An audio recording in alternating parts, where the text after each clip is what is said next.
Hi అండి, అందరూ ఎలా ఉన్నారు? నేనైతే చాలా బాగున్నాను. Welcome to my channel recipe with Usha. ఈరోజు మీకు ఎంతో టేస్టీ అయిన చిన్న చేపల కూర అనేది చేసి చూపించబోతున్నానండి. చాలా అంటే చాలా బాగుంటుంది. ఒకసారి ఇలా ట్రై చేయండి. హాయ్ ఫ్రెండ్స్, చిన్న పక్కిలు. మా ఊర్లో వీటిని చిన్న పక్కిలు అంటారు. మీ ఊర్లో ఏమంటారు? ముందుగా చిన్న నిమ్మకాయ సైజ్ అంతా చింతపండుని నానబెట్టుకుందాము. ఈ చిన్న చేపల్లోకి శుభ్రం చేసుకున్న చిన్న చేపలండి ఇవి. ఇప్పుడు ఇంకొక సెట్లోకి తీసేసుకుందాము.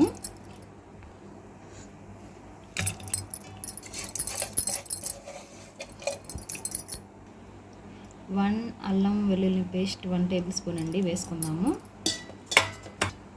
రాళ్ళ ఉప్పు కూడా వేసుకుందాము.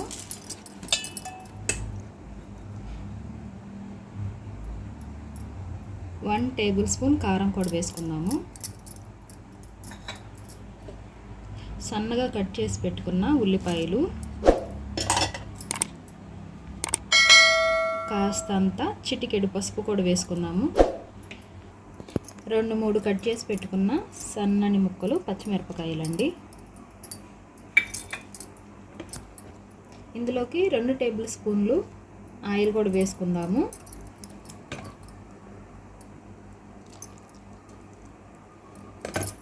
ఇప్పుడు వీటన్నిటిని చేత్తో ఇలా కలుపుకుందామండి.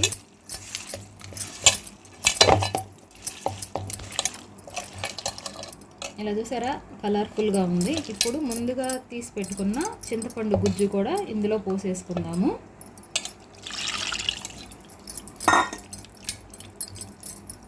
మరికొన్ని వాటర్ అనేది పోసుకుందామండి, సరిపోతుంది. స్టవ్ వెలిగించుకొని సన్న మంట మీద ఇది దగ్గరికి వచ్చేంత వరకు చేపల పులుసు అనేది ఉడికించుకుందామండి.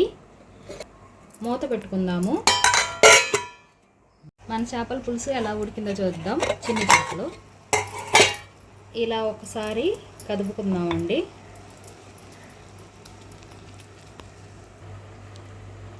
ఈ పులుసు అంతా ఎగిరిపోవాలండి. అప్పుడు ఈ చిన్న చేపలకి టేస్ట్ అనేది వస్తుంది. ఇప్పుడు ప్లేట్ అనేది మూత పెట్టేసుకుందాము. ఒకసారి ఎలా ఉడికిందో చూద్దాము. ఇలా ఉడుకుతుంది. ఇప్పుడు ఉప్పు కారం సరిపోయిందో లేదో ఇలా తిప్పుకొని ఒకసారి చూద్దామండి. కింద కాన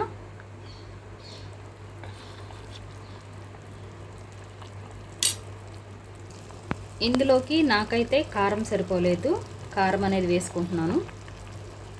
మీరు కూడా ఇక్కడే ఒక్కసారి ఉప్పు కారం సరి చూసుకొని కలుపుకోండి. ఇలా కలుపుకొని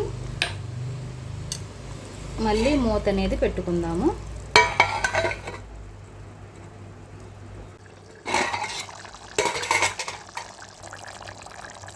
మనం ఒక చిన్న క్లాత్ తీసుకొని మనకి సరిపోతుందో లేదో అని చూసుకుందాము. ఇలా ఉన్నప్పుడు కట్టేసుకుంటే సరిపోతుందండి, ఎగిరిపోతుంది. మన కూర చల్లారిపోయిన తర్వాత ఎలా ఉందో చూడండి. చాలా అంటే చిక్కబడిపోయింది. ఇప్పుడు సర్వింగ్ బౌల్లోకి తీసేసుకుందాము. అంతేనండి, ఎంతో టేస్టీ అయిన చిన్న చేపల కూర. ఎలా అనిపించింది ఈ వీడియో? నా వీడియో నచ్చితే చిన్న లైక్ ఇవ్వండి, కామెంట్ చేయండి, సబ్స్క్రైబ్ చేసి మీరు కూడా ఒకసారి ఇలా చిన్న చేపల కూరని ఇలా ట్రై చేయండి.